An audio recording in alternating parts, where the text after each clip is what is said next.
قومی سلامتی پر سیاسی جماعتوں کا ان کیمرہ سیشن رات گئے اختتام پذیر۔ آج قومی اسمبلی کا اجلاس طلب۔ بھارت کے خلاف قرارداد لانے کا فیصلہ۔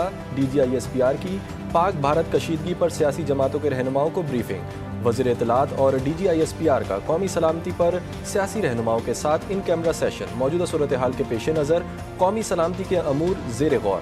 سیاسی جماعتوں کے رہنماؤں کی بڑی تعداد میں شرکت۔ DGISPR نے سیاسی جماعتوں کے رہنماؤں کو پاک فوج کی تیاریوں سے آگاہ کیا۔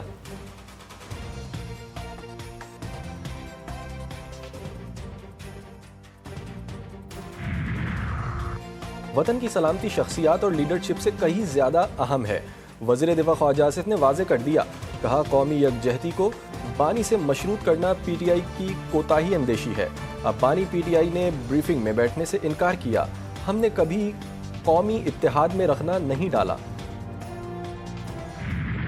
پاکستان کی سفارتی کوششیں مزید تیز۔ وزیر اعظم شہباز شریف اور ملیشین وزیر اعظم کے درمیان ٹیلی فونک رابطہ۔ پہلگام فالس فلیگ آپریشن کے تناظر میں اب پاکستان کے موقف سے آگاہ کیا۔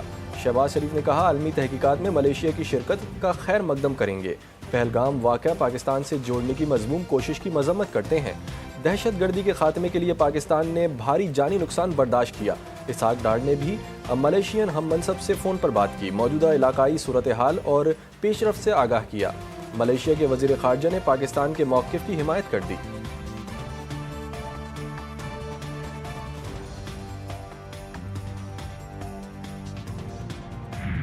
پہلگام واقعے کے بعد بھارت کی اشتعال انگیزی۔ آبی جارحیت پاکستان کا سلامتی کونسل کا دروازہ کھٹکھٹانے کا فیصلہ۔ نائب وزیر اعظم کی مستقل نمائندے کو سلامتی کونسل اجلاس بلانے کے لیے اقدامات کی ہدایت۔ سنتاس معاہدے کی معطلی کے بعد بھارت کے غیر قانونی اقدامات کو دنیا میں اجاگر کیا جائے گا۔ پاکستان واضح کرے گا بھارتی اقدامات خطے میں امن و سلامتی کو خطرے میں ڈال رہے ہیں۔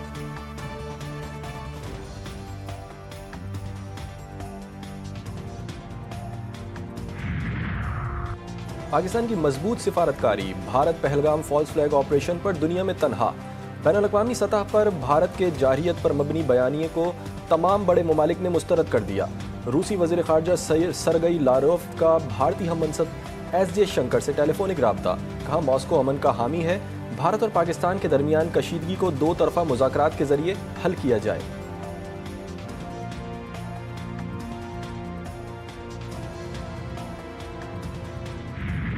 بھارت نے پاکستان کی طرف منہ کیا تو غرور خاک میں ملا دیں گے۔ وزیر اعظم کی دشمن کے لیے دو ٹوک پیغام۔ نواز شریف سے ملاقات میں گفتگو کے دوران کہا میدان جنگ میں شکست دیکھ کر بھارت پاکستان کے خلاف سازشوں پر اتر آیا۔ پہلگام ڈرامہ رچا کر بھارت کی عالمی سطح پر دہشت گردی کھل کر سامنے آ گئی۔ منہ چھپانے کے قابل نہیں رہا۔ نواز شریف کا عالمی رہنماؤں کی جانب سے حمایت پر اظہار تشکر۔ کہا دوست ممالک نے اپنا حق ادا کر دیا۔ انٹیلیجنس شواہد ہیں بھارت پاکستان پر حملہ کرنے کی منصوبہ بندی کر رہا ہے۔ روس میں پاکستانی سفیر خالد جمالی نے دنیا کو خبردار کر دیا۔ کہا اگر بھارت نے حملہ کیا تو مکمل طاقت سے جواب دیں گے۔ پانی کے مسئلے پر کسی بھی جارحیت کا جواب جنگ سے تصور ہوگا۔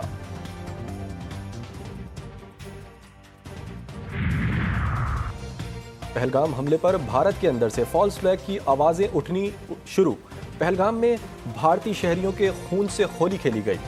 بھارتی سیکیورٹی ایجنسیز خواب غفلت میں سوئی رہیں۔ ٹائمز آف انڈیا نے سوالات اٹھا دیے۔ الجزیرہ کی رپورٹ نے بھی پہلگام فالس فلیگ آپریشن اور BJP کے ڈرامے کا پول کھول دیا۔ پاکستان جو ہے اس کو تو چاہیے کہ مسلسل اقوام متحدہ کے اندر اور جو جتنے بھی عالمی فورم ہے اس کے اوپر جا کے ان ایشوز کو اٹھائے کہ انڈیا کیا کر رہا ہے۔ ملک کی سالمیت پر GTV نیوز کی خصوصی نشریات۔ سیاسی حالات، سیکیورٹی امور اور خطے میں طاقت کے توازن کے تناظر میں تجزیہ کاروں کے بے لوگ تبصرے، ماہرانہ رائے۔ دشمن کی کئی سازشوں کا پردہ چاک۔ علاقائی امن کو نفرت کی آگ میں دھکیلنا، امن کی امیدوں کا خون۔ مودی کی خطرناک چالیں خطے کو جنگ کی دہلیز پر لے آئیں۔